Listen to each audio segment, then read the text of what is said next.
মির্চি নিবেদন গল্প gold mine. গল্প গোল্ড মাইন। বউ, তোমার মনে কি চলছে? কি বলো না। কিছু না। আমার কাছে লুকিও না। তোমার কাছে লুকোনোর মতো আমার যে কোনো কথাই নেই। আমাকে সূর্যমুখী বরাবর ভালোবাসত। বানরের গলায় মুক্তার হার সইবে কেন? লোহার শিকলই ভালো।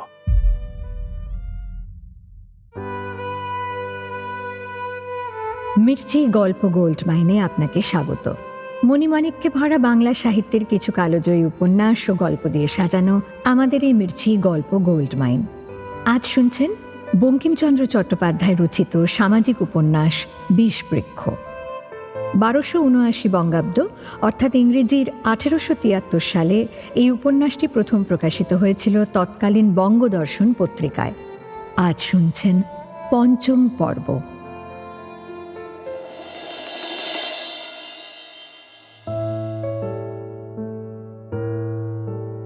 নগেন্দ্র কুন্দনন্দিনীকে বিয়ে করছেন। সূর্যমুখীর চিঠি পেয়ে হতবাক কমল তড়িঘড়ি দত্তবাড়িতে পৌঁছল। এ বিয়ে কি সে আটকাতে পারবে?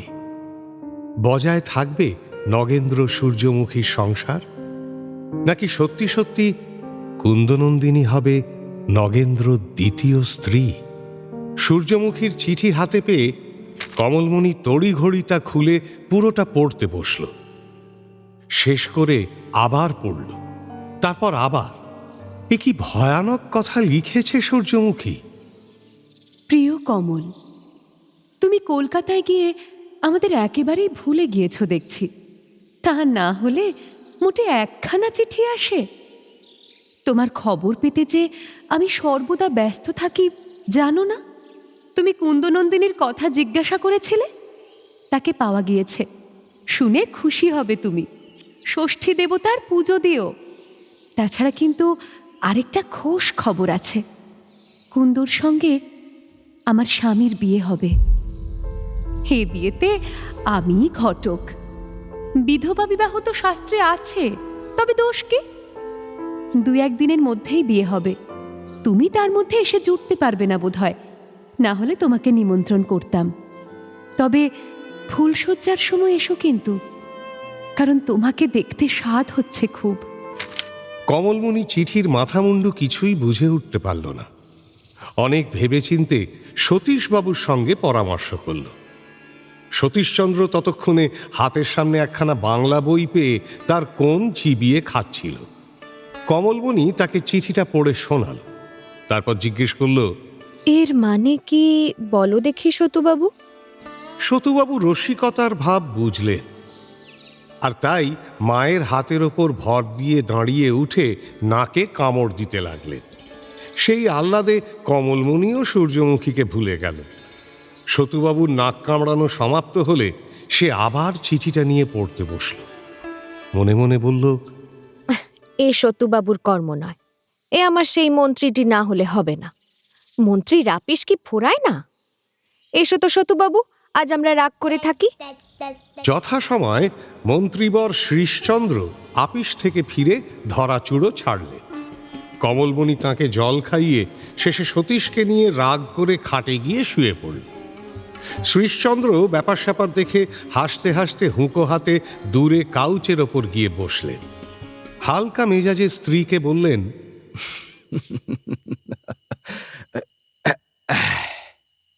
আহা, হয়েছে। এবার বলো দেখি ব্যাপারখানা কি? ব্যাপারটা যে কি সে তো আমারও মাথায় ঢুকছে না। আজ সূর্যমুখীর চিঠি এসেছে, তাতে লিখেছে কুন্দ ফিরে এসেছে, কিন্তু সঙ্গে একখানা ভারী অদ্ভুত কথা লিখেছে। কেন যে লিখেছে কিছুই তো বুঝলাম না। শিগগিরের অর্থ বুঝিয়ে দাও, তা নইলে আজ মন্ত্রীবরের মাইনে কাটবো, এই বলে দিচ্ছি। ও, তাহলে বরং আগাম মাইনে দিয়ে দাও, তারপর আমি মানে বুঝিয়ে দিচ্ছি। কমলমণি স্বামীর মুখের কাছে মুখটি নিয়ে গেলেন। মাইনে আদায় হল। শ্রীশচন্দ্র চিঠিটা মন দিয়ে পড়লেন, তারপর স্ত্রীকে বললেন, ধুর, এটা তামাশা। কোনটা তামাশা, তোমার কথাটা না চিঠিখানা? চিঠিখানা। আজই মন্ত্রীমশাইকে ডিসচার্জ করব। বলি ঘটে কি এ বুদ্ধিটুকুও নেই? মেয়ে মানুষ কি এমন তামাশা মুখে আনতে পারে? যা, তামাশা করে পারে না, তা কি সত্যি সত্যিই পারে? প্রাণের দায় পারে। আমার মনে হচ্ছে কথাটা সত্যি। সে কি সত্যি সত্যি? মিথ্যে বলি তো কমলমণির মাথা খাই। শ্রীশচন্দ্র আদর করে স্ত্রীর গাল টিপে দিলেন। কমলমণি খানিক শুধরে নিয়ে বলল, আচ্ছা, মিথ্যে বলি তো কমলমণির সতীনের মাথা খাই। তাহলে তো কেবল উপোস করতে হবে। ভালো, আমি নয় কারো মাথা নাই খেলাম, কিন্তু এখন বিধাতাই বুঝি সূর্যমুখীর মাথা খায়। দাদা বুঝি জোর করে বিয়ে করছে? শ্রীশচন্দ্র আনমনা হয়ে পড়লেন, বললেন, আমিও বুঝতে পারছি না কিছু। দাঁড়াও, নগেন্দ্রকে একটা চিঠি লিখি, কি বলো? কমলমণি তাতে সম্মত হল। শ্রীশচন্দ্র বেশ ব্যঙ্গ করে একখানা চিঠি লিখে দিলেন শ্যালককে। উত্তরও এলো। তাতে নগেন্দ্র লিখলেন, ভাই, আমাকে ঘৃণা করো না, অথবা সে ভিক্ষাতেই বা কাজ কি? ঘৃণাস্পদকে অবশ্যই ঘৃণা করবে। আমি এ বিয়ে করব। যদি পৃথিবীর সকলে আমাকে ত্যাগ করে, তাও এ বিয়েটা আমি করব। তা না হলে আমি উন্মাদ হয়ে যাব। অবশ্য তার বিশেষ বাকিও নেই। এ কথা বলার পরে আর বোধহয় কিছু বলার প্রয়োজন পড়ে না। তোমরাও বোধহয় এরপরে আমাকে নিবৃত্ত করার জন্য আর কোনো কথা বলবে না। যদি বলো, তবে আমিও তর্ক করতে প্রস্তুত। যদি কেউ বলে যে বিধবা বিবাহ ধর্মবিরুদ্ধ, তবে তাকে বিদ্যাসাগর মহাশয়ের প্রবন্ধ পড়তে দিই। সেখানে শাস্ত্র বিশারদ মহামহোপাধ্যায় বলেন যে বিধবা বিবাহ শাস্ত্রসম্মত। তখন একে কে আর অশাস্ত্র বলবে? আর যদি বলো যে শাস্ত্রসম্মত হলেও এ কাজ সমাজসম্মত নয়, আমি এ বিয়ে করলে সমাজচ্যুত হব, তার উত্তর, এই গোবিন্দপুরে আমাকে সমাজচ্যুত করে কার সাধ্য? যেখানে আমি সমাজ, সেখানে আমার আবার সমাজচ্যুতি কি? তবু আমি তোমাদের মনোরক্ষার্থে এ বিয়ের কথা গোপন রাখব। আপাতত কেউ জানবে না। তুমি এসব নিয়ে আপত্তি করবে না জানি। তুমি বলবে দুটি বিয়ে নীতিবিরুদ্ধ কাজ। ভাই, কিসে জানলে এ নীতিবিরুদ্ধ কাজ? এ কথা তুমি ইংরেজদের কাছে শিখেছ, নয়তো ভারতবর্ষে এ কথা ছিল না। কিন্তু ইংরেজরা কি অভ্রান্ত? তুমি বলবে যদি এক পুরুষের দুই স্ত্রী হতে পারে, তবে এক স্ত্রীর দুই স্বামী হবে না কেন? উত্তর হল, এক স্ত্রীর দুই স্বামী হলে অনেক অনিষ্ট ঘটার আশঙ্কা রয়েছে। এক পুরুষের দুই বিয়েতে সে আশঙ্কা নেই। এক স্ত্রীর দুই স্বামী হলে সন্তানের পিতৃনিরূপণ হয় না। পিতাই সন্তানের পালনকর্তা। তাই এ নিয়ে অনিশ্চয়তায় সামাজিক উচ্ছৃঙ্খলতার জন্ম হতে পারে, ইত্যাদি আরও অনেক কথাই বলা যেতে পারে। যা অধিকাংশ লোকের অনিষ্ট করে তাই নীতিবিরুদ্ধ। তুমি যদি পুরুষের দুই বিবাহ নীতিবিরুদ্ধ বিবেচনা করো, তবে দেখাও যে এই কাজটা অধিকাংশ লোকের অনিষ্ট করবে। সংসারের ঝগড়াঝাটির কথা বলে আমায় যুক্তি দিতে পারো। আমি একটা যুক্তির কথা বলবো। আমি নিঃসন্তান। আমি মরে গেলে আমার পিতৃকুলের নাম লুপ্ত হবে।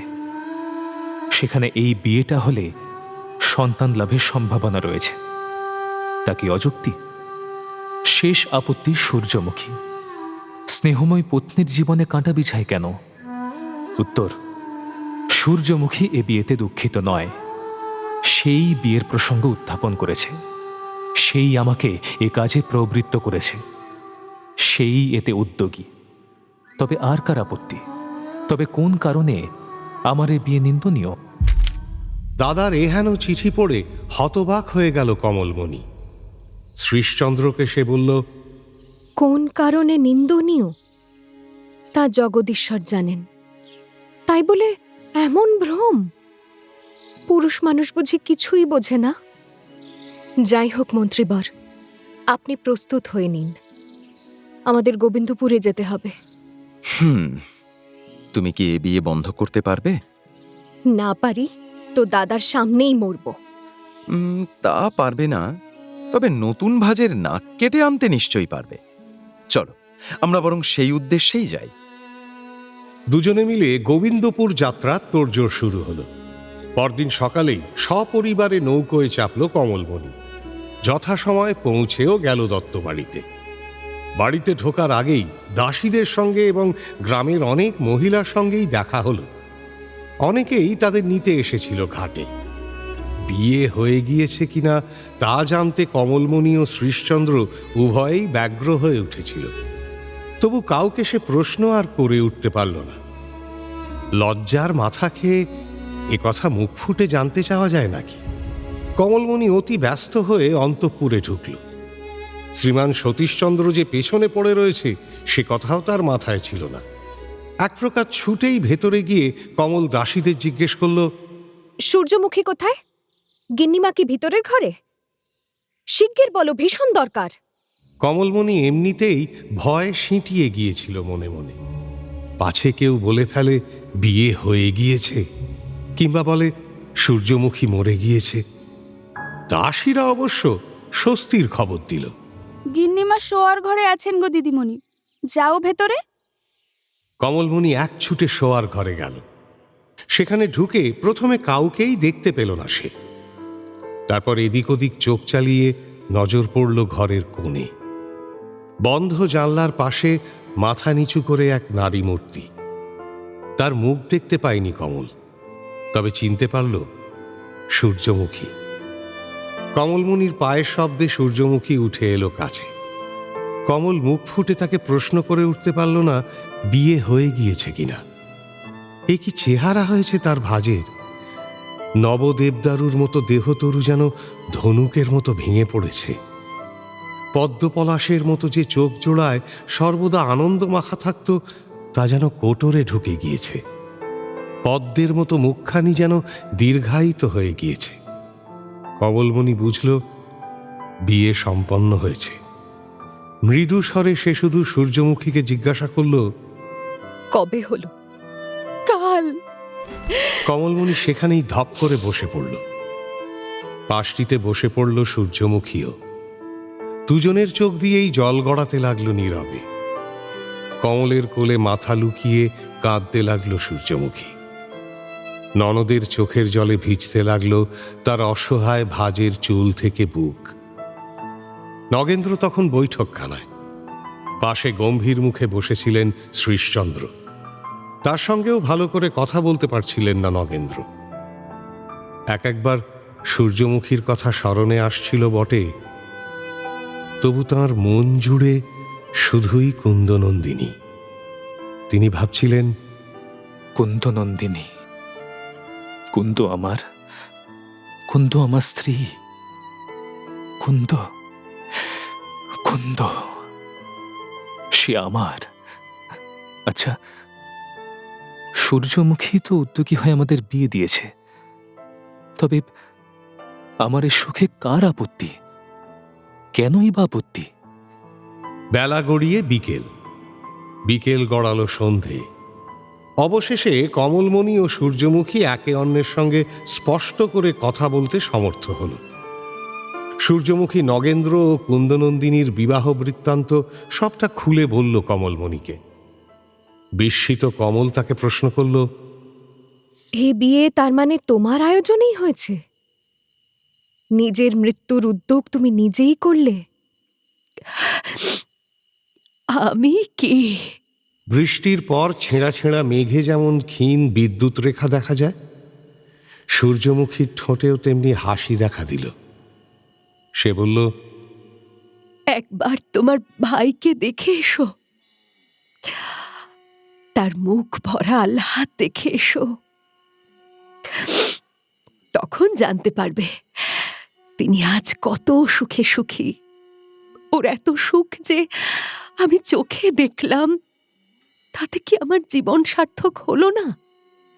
কোন সুখের আশায় তাকে অসুখী রাখবো, যার এক দণ্ডের অসুখ দেখলে আমার মরে যেতে ইচ্ছে করে।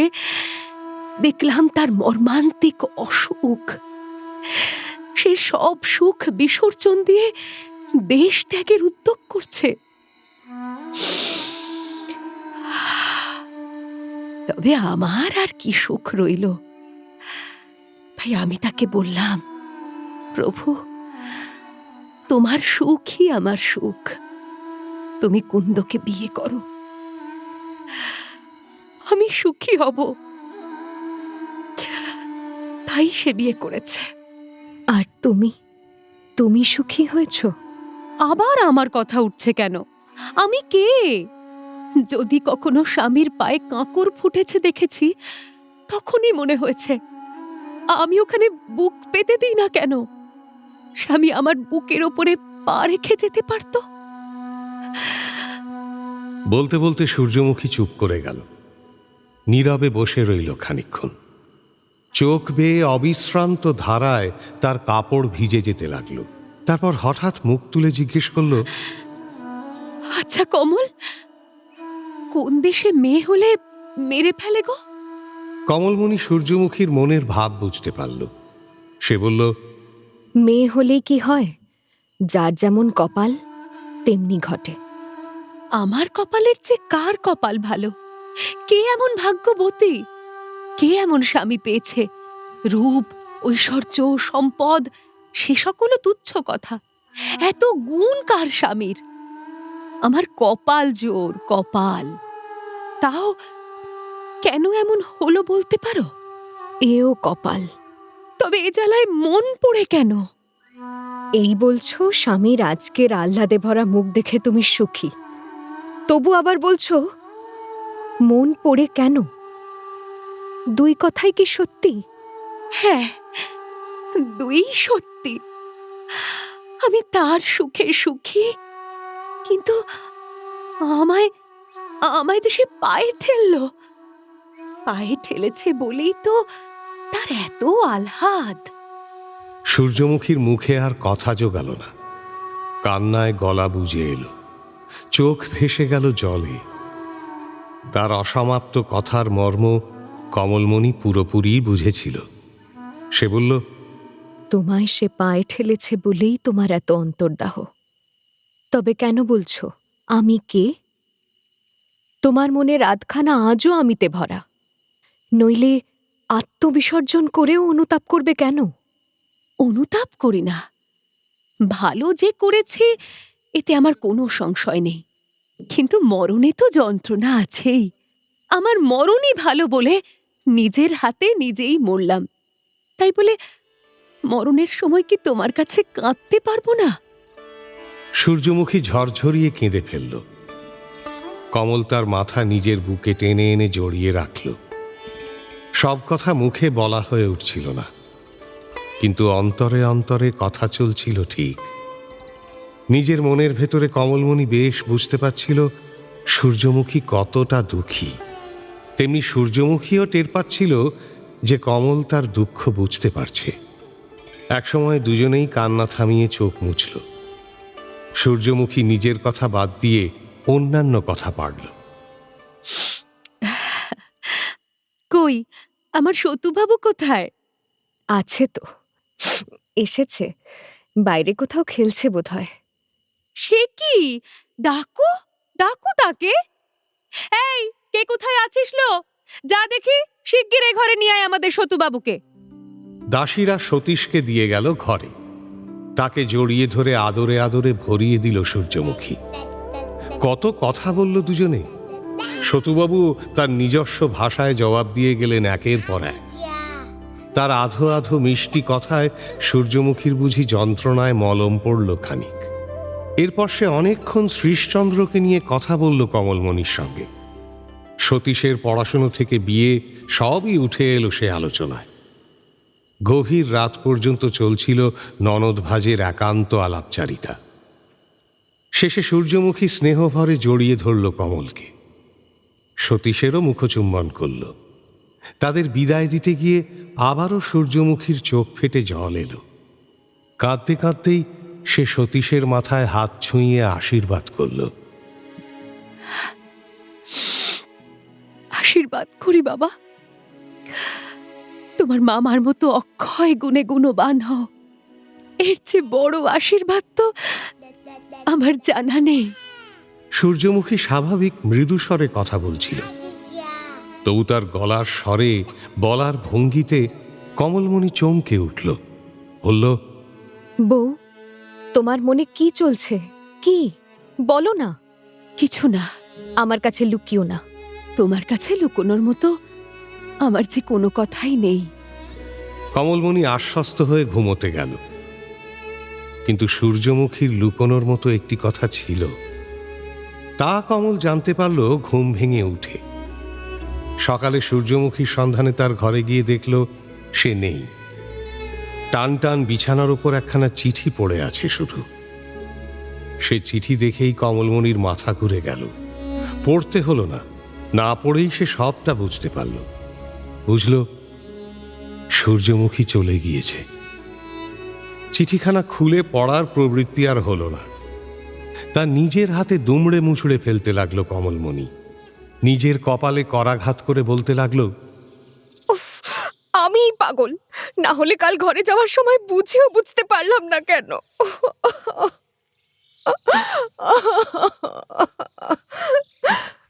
সতীশ পাশেই দাঁড়িয়েছিল। মাকে কপাল চাপড়ে কাঁদতে দেখে সেও কান্না জুড়ল। শোকের বেগ স্তিমিত হয়ে এলে কমলমণি চিঠিটা খুলে বসল। তাতে সূর্যমুখী লিখেছিল, কমল, যেদিন আমার স্বামীর মুখে শুনলাম আমার মধ্যে সে আর সুখ খুঁজে পায় না, কুন্দনন্দিনীর জন্য সে উন্মাদ হয়ে পড়বে বা প্রাণ ত্যাগ করবে, সেই দিনই মনে মনে এক সংকল্প করেছিলাম।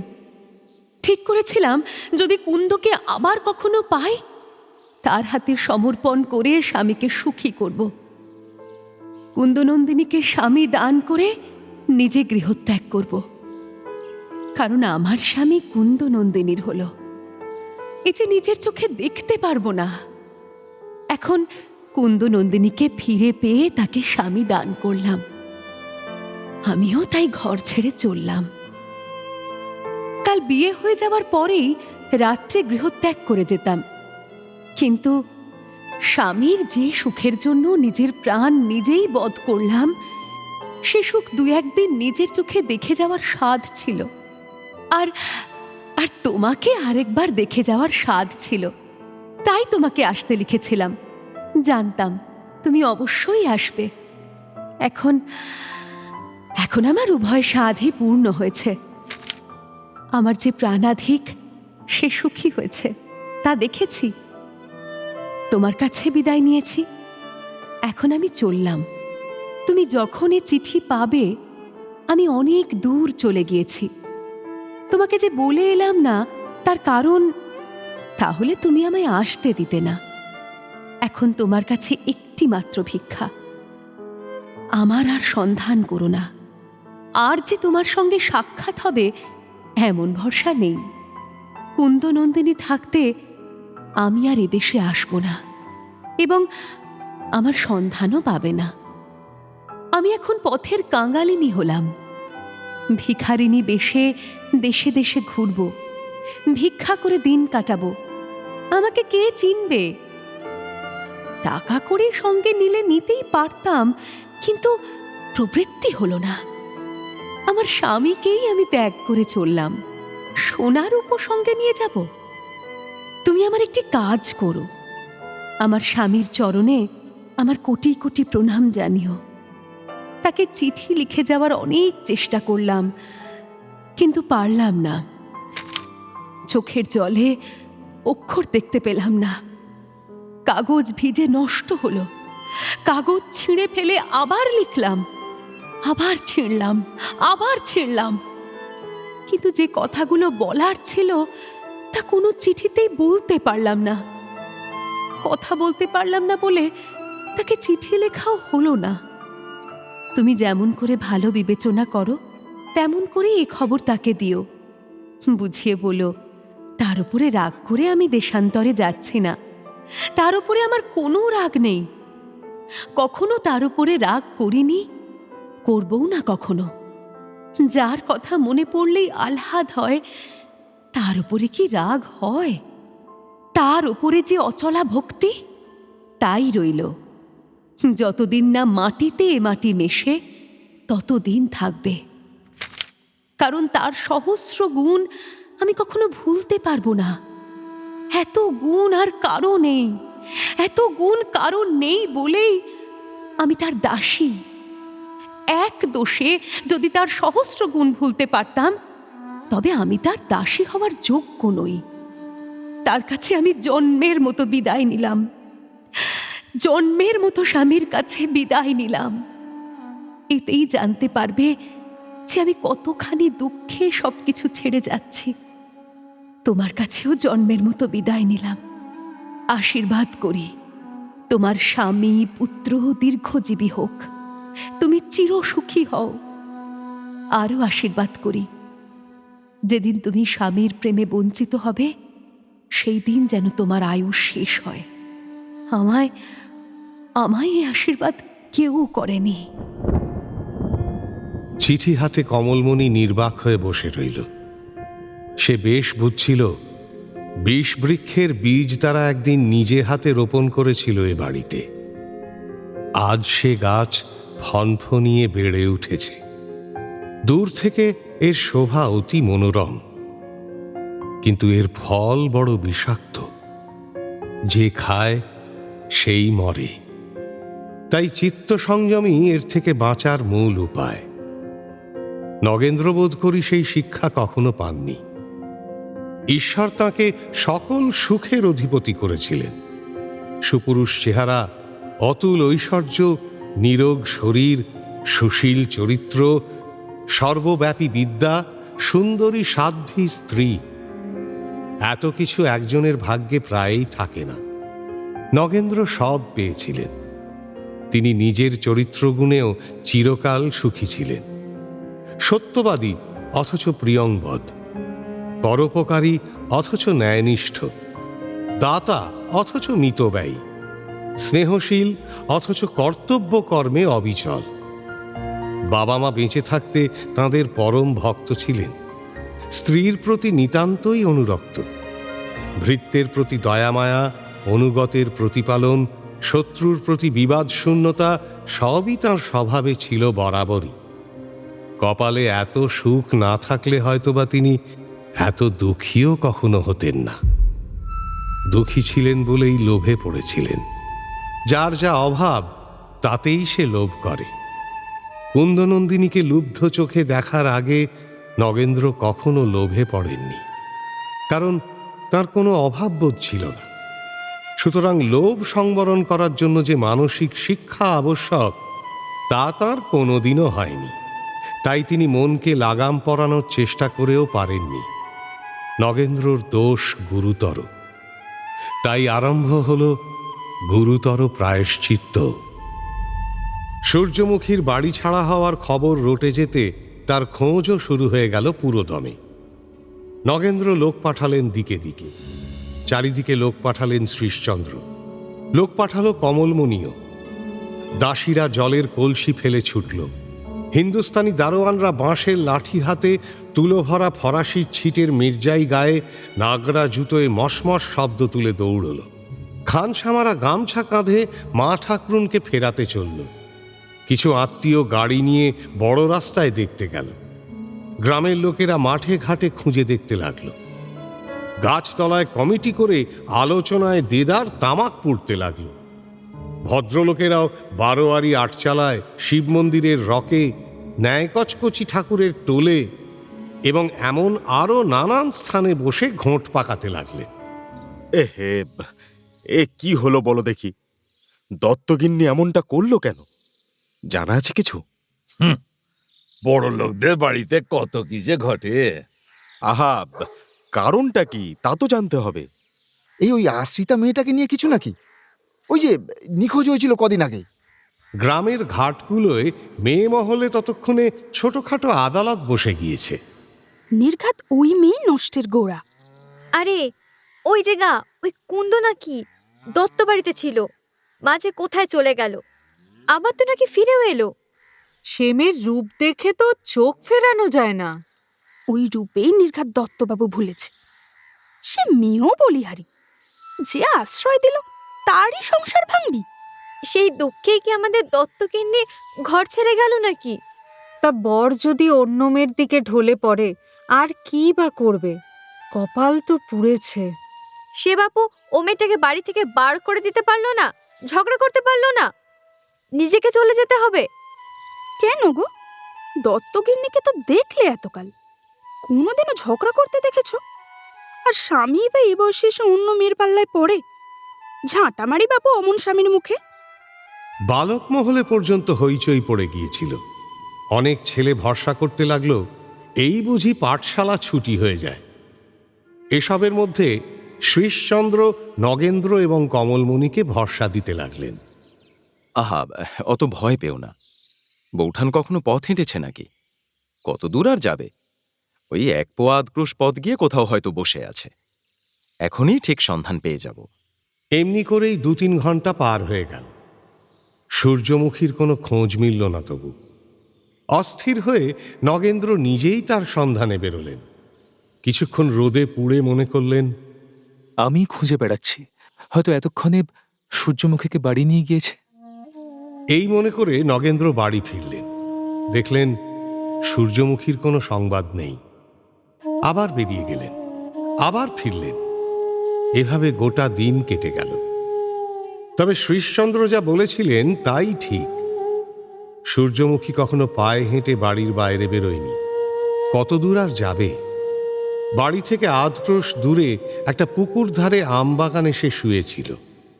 একজন খানসামা যার অন্তঃপুরে যাতায়াত ছিল, খুঁজতে খুঁজতে সে সেখানেই পৌঁছল। সূর্যমুখীকে চিনতে পেরে বলল, আগে আসুন। সূর্যমুখী কোনো উত্তর দিল না। খানসামা আবার বলল, আসুন, আসলে বাড়িতে সকলে বড় ব্যস্ত হয়ে পড়েছে। আমাকে ফিরিয়ে নিয়ে যাওয়ার তুই কে? খানসামা ভয় পেয়ে গেল। তবু সে সেখানেই দাঁড়িয়ে আছে দেখে সূর্যমুখী ফের হুঙ্কার দিল, তুই যদি এখানেই দাঁড়িয়ে থাকিস তবে আমি এক্ষুনি জলে ডুবে মরব। পাছে সূর্যমুখী সত্যিই কিছু করে বসে। তাই অগত্যা খানসামা চলে গেল সেখান থেকে। ছুটতে ছুটতে গিয়ে খবর দিল নগেন্দ্রকে। নগেন্দ্র স্বয়ং তৎক্ষণাৎ পালকি নিয়ে তড়িঘড়ি সেই বাগানে পৌঁছলেন। কিন্তু সূর্যমুখীকে আর সেখানে পাওয়া গেল না। এমনকি কাছাকাছি খোঁজাখুঁজি করেও কোনো হদিশ মিলল না। সূর্যমুখী বাগান থেকে উঠে এক বনে গিয়ে বসেছিল। সেখানে এক বুড়ির সঙ্গে দেখা। বুড়ি কাঠ কুড়োতে এসেছিল। কিন্তু সূর্যমুখীর খোঁজ দিলে কিছু ইনাম পাওয়া যেতে পারে এ আশাতেও সে সন্ধানে ছিল। সূর্যমুখীকে দেখে সে জিজ্ঞেস করল, হ্যাঁ গা, তুমি আমাদের মা ঠাকরুন নাকি? না বাছা। হ্যাঁ, ঠিক চিনেছি, তুমি আমাদের মা ঠাকরুন। তোমাদের মা ঠাকুরন কে গো? ওই যে বাবুদের বাড়ির বউ, যাকে পাওয়া যাচ্ছে না। ভালো করে দেখো দেখি, আমার গায়ে কি সোনা দানা আছে যে আমি বাবুদের বাড়ির বউ হব? তাও তো বটে। আর কথা না বাড়িয়ে বুড়ি কাঠ কুড়োতে কুড়োতে অন্য বনে চলে গেল। দিন কেটে গেল এভাবেই। রাতেও কেউ সূর্যমুখীর খোঁজ দিতে পারল না। পরের 2 দিনও না। অনুসন্ধান তবু জারি রইল। পুরুষ অনুসন্ধানকারীরা প্রায় কেউই সূর্যমুখীকে চিনত না। তাই এদিক সেদিক থেকে কাঙালিদের ধরে বেঁধে এনে নগেন্দ্রর সামনে দাঁড় করাতে লাগলো। অবস্থা এমন হলো যে ভদ্রলোকের বাড়ির মেয়েদের একা পথে ঘাটে স্নান করতে যাওয়াই দায় হয়ে উঠল। একা কাউকে দেখলেই নগেন্দ্রর নেমখালাল হিন্দুস্থানিরা মা ঠাকরুন বলে পিছু নিত এবং স্নান বন্ধ করিয়ে আচমকা পালকি বেহারা এনে হাজির করত। মেয়ে মহিলারা অনেকেই কখনো পালকি চড়েনি। এই মৌকায় বিনা খরচে তাদের পালকিতে চড়া হয়ে যেতে লাগল। শ্রীশচন্দ্র আর স্থির থাকতে পারলেন না। তিনি কলকাতায় ফিরে সেখানেও অনুসন্ধান করতে লাগলেন। কমলমণি গোবিন্দপুরে থেকে খোঁজাখুঁজি চালিয়ে যেতে লাগল। এদিকে কুন্দনন্দিনী পড়েছিল মহা ফাঁপড়ে। যে সুখের আশা করতে সে কোনোদিনও ভরসা করেনি, সে সুখ তার কপালে হয়েছিল। সে নগেন্দ্রর স্ত্রী হয়েছিল। যেদিন তার বিয়ে হলো, কুন্দ মনে করেছিল তার এ সুখের সীমা নেই, পরিমাণ নেই। তারপর সূর্যমুখী ঘর ছাড়া হলো। কুন্দর মনে পরিতাপ দেখা দিল। সে মনে করল, ছি ছি, এ কি করলাম আমি? সূর্যমুখী আমাকে অসময়ে রক্ষা করেছিল, নইলে আমি কোথায় যেতাম? আর আজ আমার জন্য সে গৃহত্যাগী হলো। আমি সুখী না হয়ে মরলেই বুঝি ভালো ছিল। কুন্দনন্দিনী বুঝল সুখের সীমা আছে। সন্ধ্যায় নগেন্দ্র তাঁর বিছানায় শুয়েছিলেন। কুন্দ পাশে বসে পাখার বাতাস করছিল। দুজনেই নীরব। এ জিনিস ঠিক সুলক্ষণ নয়। আর কেউ নেই, অথচ দুজনেই নীরব। সম্পূর্ণ সুখ থাকলে এমন ঘটে না। কিন্তু সূর্যমুখী গৃহত্যাগ করা অবধি এদের সম্পূর্ণ সুখ আর কোথায়? কুন্দনন্দিনী সর্বদা মনে যে কথাটা ভাবছিল, আজ মুখ ফুটে নগেন্দ্রকে জিজ্ঞেস করেই ফেলল। কি করলে আবার যেমন ছিল সব তেমন হয়? যেমন ছিল তেমনই হয়। ও, তোমাকে বিয়ে করেছি বলে কি তোমার অনুতাপ হয়েছে? নগেন্দ্র রূঢ়তায় কুন্দ ব্যথিত হল। সে বলল, তুমি আমাকে বিয়ে করে যে সুখী করেছ তা আমি কখনো আশাই করিনি। সে কথা বলছিলামও না। আমি বলছি, কি করলে সূর্যমুখী ফিরে আসতে পারে? ও কথা তুমি মুখেও এনো না। তোমার মুখে সূর্যমুখীর নাম শুনলে আমার অন্তর্দাহ হয়। তোমারই জন্য সে আমাকে ছেড়ে গেল। এ কথাটা কুন্দনন্দিনী জানত। তবু নগেন্দ্র মুখের ওপরে বলায় তার ভারী দুঃখ হল। সে ভাবল, এ কি তিরস্কার! আমার কপালই মন্দ। কিন্তু আমি তো কোনো দোষ করিনি। সূর্যমুখী তো এ বিয়ে দিয়েছে। কুন্দ আর কোনো কথা না বলে বাতাস করতে লাগল। অনেকক্ষণ তাকে নীরব দেখে নগেন্দ্র বললেন, কথা বলছো না কেন? রাগ করেছ? না। কুন্দ, তুমি কি আমায় আর ভালোবাসো না? বাসি বই কি? বাসি বই কি? না, এ তো ছেলে ভুলানো কথা। কুন্দ, বোধহয় তুমি আমায় কখনো ভালোবাসতে না। বরাবর বাসি। নগেন্দ্র বুঝেও বুঝলেন না যে এ সূর্যমুখী নয়। সূর্যমুখীর ভালোবাসা যে কুন্দনন্দিনীর ছিল না তা নয়। কিন্তু কুন্দ কথা জানত না। সে বালিকা, ভীরু স্বভাব, কথা জানে না, বলবে আর কি। কিন্তু নগেন্দ্র তা বুঝলেন না। তিনি বলে ফেললেন, আমাকে সূর্যমুখী বরাবর ভালোবাসত। বানরের গলায় মুক্তার হার সইবে কেন? লোহার শিকলই ভালো। নগেন্দ্রর এমন কথায় এবারে কুন্দনন্দিনী আর চোখের জল আটকাতে পারল না।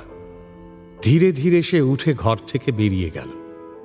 বাড়িতে এমন কেউ ছিল না যার কাছে কুন্দ মন খুলে একটু কাঁদতে পারে। কমলমণি আশাইস্তক তার কাছে সে যায়নি। নিজেকে এ বিয়ের প্রধান অপরাধিনী মনে করে লজ্জায় কমলকে সে মুখ দেখাতে পারেনি। কিন্তু আজ এই মনের ব্যথার কথা সহৃদয়া স্নেহময়ী কমলমণির কাছে তার বলতে ইচ্ছে হল। কুন্দ ভাবল,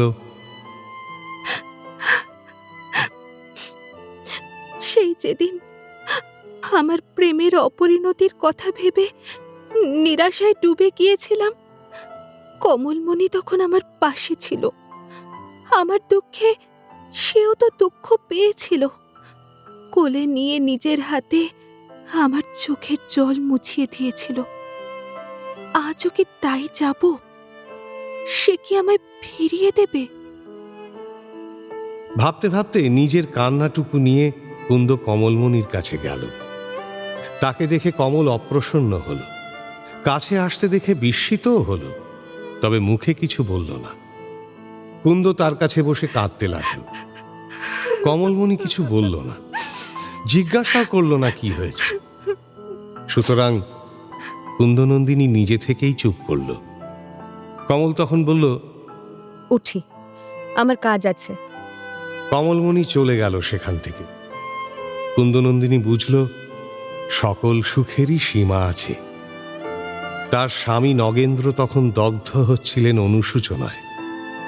অনুতাপের পাহাড় প্রমাণ বোঝা সইতে না পেরে তিনি চিঠি লিখলেন বন্ধু হরদেব ঘোষালকে।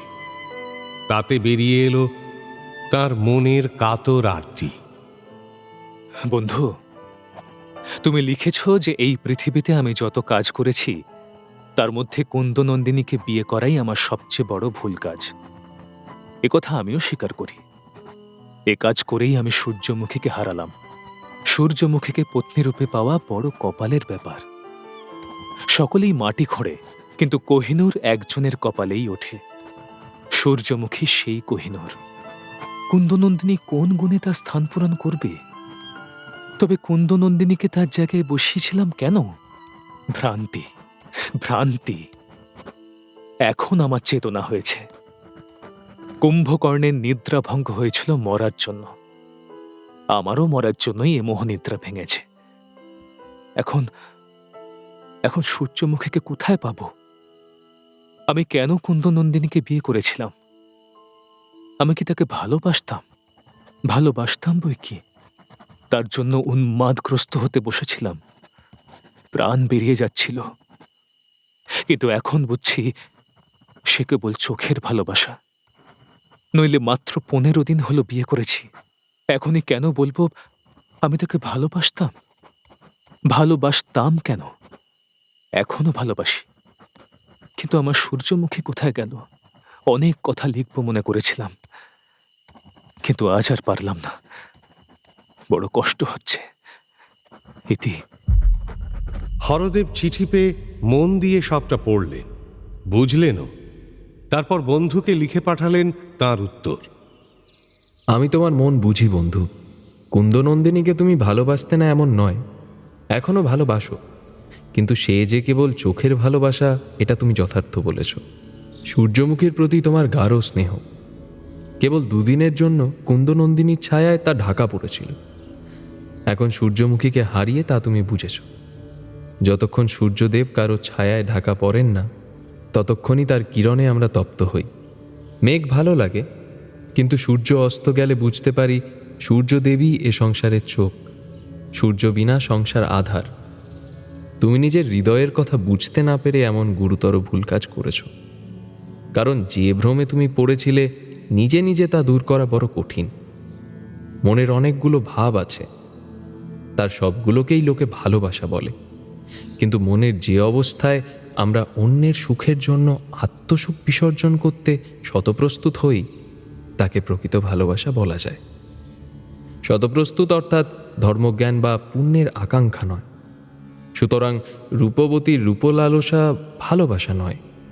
যেমন ক্ষুধার্থের খিদেকে অন্যের প্রতি প্রেম বলতে পারি না, তেমনি কামাতুরের চিত্তচাঞ্চল্যকে রূপবতীর প্রতি ভালোবাসা বলতে পারি না। এ প্রেম নয়, এ মোহ। এই মোহের প্রথম বলে সূর্যমুখীর প্রতি তোমার স্থায়ী প্রেম তোমার চোখে অদৃশ্য হয়েছিল। এই তোমার ভুল। এ ভুল মানুষের স্বভাবসিদ্ধ। অতএব তোমাকে তিরস্কার করব না, বরং তোমাকে পরামর্শ দিই এতেই সুখী হওয়ার চেষ্টা করো, নিরাশ হও না। সূর্যমুখী অবশ্যই ফিরে আসবে। কতকাল আর তোমাকে না দেখে থাকতে পারবে? যতদিন সে না আসে কুন্দনন্দিনীকে স্নেহ করো। তোমার চিঠিপত্রে যা বুঝেছি তাতে মনে হয়েছে সেও গুণহীনা নয়।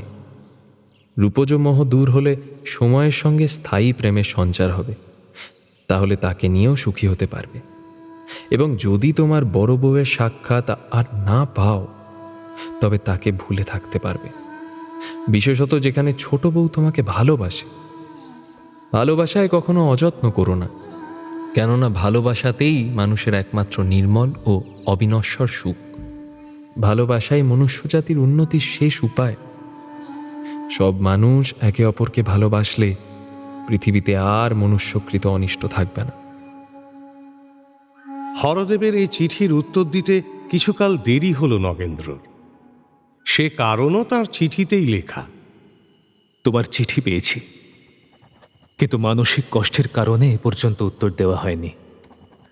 তুমি যা লিখেছ সবটাই বুঝেছি, এবং তোমার পরামর্শই যে সৎ পরামর্শ সেও জানি, কিন্তু বাড়িতে আর মন টিকিয়ে রাখতে পারছি না।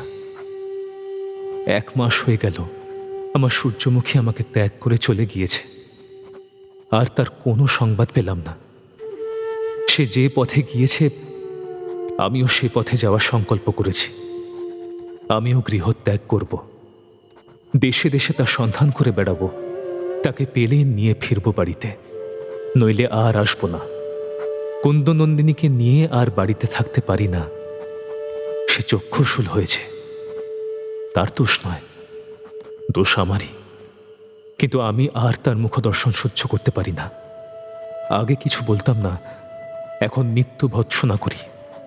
সে কাঁদে, আমি কি করব? আমি চললাম। শিগগিরই তোমার সঙ্গে দেখা হবে, তোমার সঙ্গে দেখা করে অন্যত্র যাব। ইতি। যেমনটা লিখেছিলেন তাই করলেন নগেন্দ্রনাথ। বিষয় আশায় রক্ষণাবেক্ষণের ভার দেওয়ানের ওপরে দিয়ে অচিরে গৃহত্যাগ করে বেরিয়ে পড়লেন। কমলমণি আগেই কলকাতায় ফিরে গিয়েছিল, সুতরাং দত্তবাড়ির অন্তঃপুরে রয়ে গেল শুধু কুন্দনন্দিনী, আর তার পরিচর্যায় নিযুক্ত রইল হীরা। দত্তদের বিশাল পুরী অন্ধকার হয়ে গেল। ঠিক যেমন করে নাটক শেষ হলে বহু প্রদীপে আলোকিত, বহু লোকের সমাগমে ভরা, শব্দে গানে পরিপূর্ণ নাট্যশালা অন্ধকার, জনশূন্য, নীরব হয়ে পড়ে। সূর্যমুখী নগেন্দ্র ছেড়ে যাওয়া দত্তবাড়ি সেভাবেই আঁধার হয়ে পড়ল। রংচঙে পুতুল নিয়ে খেলার শেষে বালক যেমন তা ভেঙে ফেলে, সে পুতুল মাটিতে পড়ে থাকে, তার উপরে ঘাস জন্মায়। নগেন্দ্রর দ্বারা পরিত্যক্ত হয়ে কুন্দনন্দিনী সেই ভাঙা পুতুলের মতো একাকী সেই বিরাট বাড়ির অন্দরে পড়ে রইল অযত্নে। দাবানলে শাবক সমেত পাখির বাসা পুড়ে ছাই হয়ে গেলে মা পাখি খাবার নিয়ে ফিরে এসে দেখে গাছ নেই, বাসা নেই, তার ছানারাও নেই। সে তখন হারানো নীড়ের খোঁজে উচ্চস্বরে ডাকতে ডাকতে দগ্ধ বনের উপর দিয়ে দিকে দিকে উড়ে বেড়ায়। নগেন্দ্র সূর্যমুখীর সন্ধানে তেমন করেই দেশে দেশে ঘুরে বেড়াতে লাগলেন। অনন্ত সাগরে রত্নখণ্ড ডুবে গেলে তা যেমন আর পাওয়া যায় না, সূর্যমুখীও যেন তেমনই দুষ্প্রাপনীয় হয়ে উঠল। এদিকে কার্পাস বস্ত্রের মধ্যে জ্বলন্ত কয়লার মতো দেবেন্দ্রর নিরুপম মূর্তি হীরার মনকে যেন স্তরে স্তরে পুড়িয়ে দিচ্ছিল। তার ধর্মভীতি আর লোকলজ্জা প্রণয় বেগে ভেসে যাওয়ার উপক্রম হয়েছিল অনেকবারই, কিন্তু দেবেন্দ্রর স্নেহহীন ইন্দ্রিয়পর চরিত্র মনে পড়াতে তা আবার নিজের জায়গায় থিতু হল। নিজের মনকে বশে রাখার ক্ষেত্রে হীরা ভীষণ রকম বলশালী হওয়ায় এবং তার সেই ক্ষমতা থাকায় বিশেষ ধর্মভীরু না হয়েও সে এ পর্যন্ত সহজেই নিজের সতীত্ব ধর্ম রক্ষা করেছিল। সেই ক্ষমতা বলেই দেবেন্দ্রর প্রতি প্রবল অনুরাগ অপাত্রে দান হবে বুঝে তা সহজেই শান্ত করে রাখতে পেরেছিল। চিত্ত সংযমের সহজ উপায় হিসেবে সে ফের দাসীবৃত্তি অবলম্বন করাই স্থির করল। সে মনে করেছিল পরের বাড়ির কাজে সারাদিন ব্যস্ত থাকলে ব্যর্থ প্রেমের বিষের জ্বালা সে ভুলে থাকতে পারবে। নগেন্দ্র যখন কুন্দনন্দিনীকে রেখে গৃহত্যাগ করে দেশান্তরে যাওয়ার আয়োজন করছেন, সেই সময় হীরা এসে পূর্ব আনুগত্যের বলে ফের দাসী হিসেবে বহাল হওয়ার আর্জি জানালো তাঁর কাছে। বাবু, আগেরবার গিন্নিমা আমায় চলে যেতে বলেছিলেন। আমিও রাগে দুঃখে এ বাড়ির কাজ ছেড়ে চলে গিয়েছিলাম, কিন্তু আজ পরিস্থিতি অন্য। একদিন এ বাড়ির নুন খেয়েছি, আজ যখন গিন্নিমাই বাড়ি নেই, আমি কি তার সংসার দেখভালের কাজে লাগতে পারি না? বেশ, দাঁড়া তবে একবার কুন্দর থেকে জেনে নি সে কি চায়। কুন্দনন্দিনীর অভিপ্রায় জানতে তাকে ডেকে পাঠালেন নগেন্দ্র। কুন্দ বৈঠকখানায় এসে দাঁড়াল। নগেন্দ্র তাকে জিজ্ঞাসা করলেন, কুন্দ, এ বাড়িতে হীরা অনেকদিন কাজ করেছে, সে আবার দাসী হিসেবে বহাল হতে চায়। তুমিও তাকে চেনো, যদি আপত্তি না থাকে তোমার পরিচর্যার কাজে ওকে রেখে যেতে পারি। বেশ, তাই হোক। হীরা ফের বহাল হল। নগেন্দ্র বাড়ি ছেড়ে বেরিয়ে পড়লেন। তবে হীরার পুনর্বার দাসীবৃত্তিতে নিযুক্ত হওয়ার নেপথ্যে কারণ ছিল। অতীতে খানিক অর্থ রোজগারের আশায় কুন্দকে নগেন্দ্রর ভবিষ্যৎ প্রিয়তমা মনে করে সে নিজের বশীভূত করার চেষ্টা করেছিল। ভেবেছিল নগেন্দ্রর অর্থ কুন্দর দখলে আসবে এবং কুন্দর হস্তগত অর্থ হবে তার। এতদিনে কুন্দ নগেন্দ্রর গৃহিণী হল, কিন্তু নগেন্দ্রর অর্থে তার বিশেষ কোনো আধিপত্য জন্মালো না। কিন্তু অর্থের কথাটা এবারে হীরার মনেও স্থান পেল না। টাকা পয়সায় তার আর মন ছিল না। মন থাকলেও কুন্দর থেকে পাওয়া অর্থ তার বিষতুল্য মনে হতো। নিজের নিষ্ফল প্রেমের যন্ত্রণা হীরা তাও সহ্য করতে পারত, কিন্তু কুন্দনন্দিনীর প্রতি দেবেন্দ্রর অনুরাগ তার আর সহ্য হল না। তাই সে যখন শুনল কুন্দনন্দিনীকে ঘরে রেখে নগেন্দ্র দেশান্তরে চলে যাচ্ছেন, হরিদাসী বৈষ্ণবীর কথা স্মরণ করে তার ভয় হল। আর তাই দত্তবাড়িতে হরিদাসী বৈষ্ণবীর যাতায়াতের পথে কাঁটা হওয়ার বাসনায় হীরা প্রহরী হয়ে এলো। কুন্দনন্দিনীর মঙ্গল কামনায় হীরা এমন অভিসন্ধি করেনি। ঈর্ষার জ্বালায় কুন্দর উপরে তার এমন রাগ জন্মেছিল যে তার মঙ্গল চিন্তা দূরে থাক, তার বিনাশ দেখতে পেলে সে পরম আহ্লাদিত হতো। পাছে কুন্দর সঙ্গে দেবেন্দ্র সাক্ষাৎ হয়, সেই ঈর্ষাজাত ভয়েই হীরা নগেন্দ্র স্ত্রীকে পাহারায় রাখল। দাসী হিসেবে দত্তবাড়িতে নতুন করে বহাল হয়ে হীরা যেন প্রভু হয়ে বসল, আর কুন্দনন্দিনী যেন হয়ে গেল দাসী। উঠতে বসতে তাকে হীরার অপমান, তিরস্কার আর কটু কথা শুনতে হতো।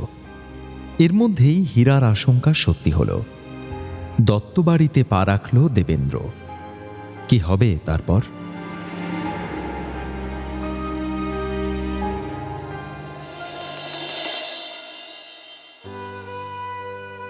শুনলেন বঙ্কিমচন্দ্র চট্টোপাধ্যায়ের বিষবৃক্ষ, পর্ব ৫, নাট্যরূপ পরমা দাশগুপ্ত, পরিচালনায় দেবলীনা আচার্য, বিশেষ তত্ত্বাবধানে সৌভিক গুহ সরকার, সৃজনশীল পরিচালনায় ইন্দ্রাণী চক্রবর্তী, প্রযোজনায় ভিজুয়াল অডিও, ভাষ্য শেখর, সূর্যমুখী দেবশ্রী দাস চৌধুরী, নগেন্দ্র প্রসূন দাস, কমলমণি শ্রেয়সী বন্দ্যোপাধ্যায়, শ্রীশচন্দ্র স্পন্দন দাস, হরদেব গৌরব গুহ মজুমদার গোগো, হীরা অধ্যায় সাহা, কুন্দনন্দিনী মৌমি দত্ত, দেবেন্দ্র সায়ন্তন ঘোষ এবং অন্যান্য শিল্পীরা।